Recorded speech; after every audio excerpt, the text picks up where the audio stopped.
तो गुरु की वाणी में बड़ी शक्ति है। फिर चाहे विद्यार्थी हो, वो भी अगर महत्व दे बाल्यकाल से, तो युवावस्था आते आते तो वो विद्यार्थी कितना ऊंचा उठ जाएगा, कितना उन्नत हो जाएगा। पर बाल्यकाल में महत्व दे फिल्मों को, सीरियलों को, फैशन को, तो युवावस्था में फिर उसका महत्व तुच्छ भोगों के प्रति हो जाए। इसलिए मेरी प्रार्थना है सभी के चरणों में कि अपने जीवन में ये पक्का कर ले कि मेरे में विकार है, मैं बहुत पापी हूं, ये स्वीकृति बड़ा पाप है। मैं कामी हूं, मैं क्रोधी हूं, मैं मोही हूं, ये स्वीकृति बहुत घातक पाप है, ये कम पाप नहीं है।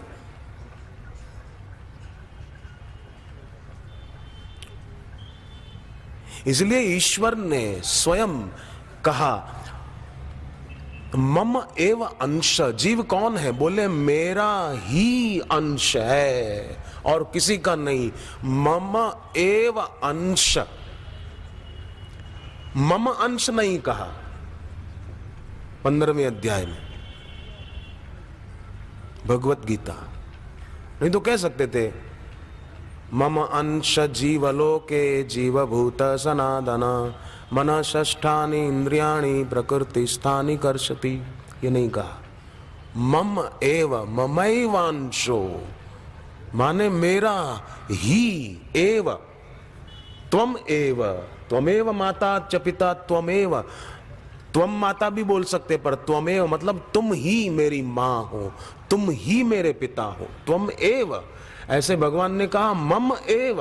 हम ईश्वर को बोलते हैं त्वमेव, तुम ही मेरी मां हो, त्वमेव पिता, तुम ही मेरे पिता हो। तो ईश्वर भी कहते हैं मम एव अंश, हे जीव तू केवल मेरा ही अंश है।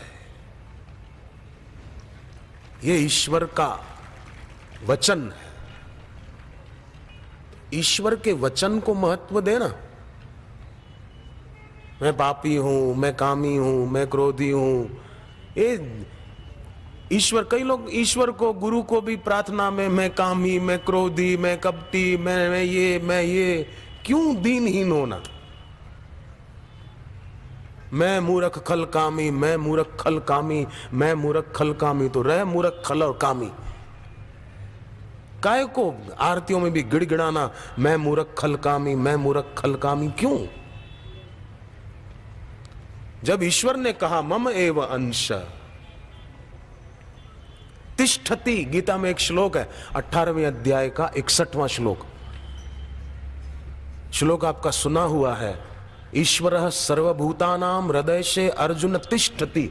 तिष्ठति माने ईश्वर कहते हैं मैं सदा रहता हूं, तिष्ठति वास करता हूं, जाता नहीं हूं, तिष्ठति रहता हूं। तो जब वो रहते हैं तो मैं मूर्ख खल कामी कैसे हो गया?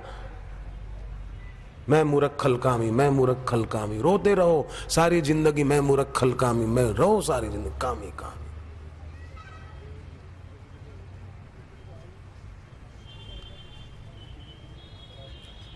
स्वीकृति, स्वयं में अंधकार की स्वीकृति बड़ा पाप है। ये मनुष्य का खुद के प्रति किया गया अपराध है और दूसरों के प्रति किए गए अपराधों का जन्म इसी अपराध से होता है।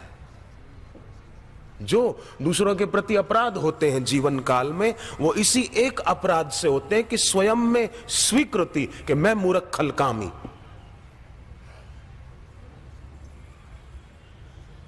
बच्चा जन्मता है तो क्या हम कहते हैं कि तू मूर्ख है उस नवजात शिशु को? क्या उसको कोई कह सकता है कि ये खल है? क्या उस नवजात शिशु के लिए कोई कह सकता है कि ये कामी है? ज्यों ज्यों बड़े होते जाते हैं ना लोग, त्यों त्यों मूढ़ता भी घनी होती जाती, क्योंकि संग ऐसा मिलता है। इसीलिए देव ऋषि नारद जी का आदेश है, आदेश, दुस्संग सर्वथैव त्याज्य, दुस्संग का सदैव त्याग करो, सदा के लिए त्याग कर दो। तो फिर मैं मूर्ख खल कामी ये रहेगा ही नहीं, अंधकार की स्वीकृति नहीं होगी जीवन में।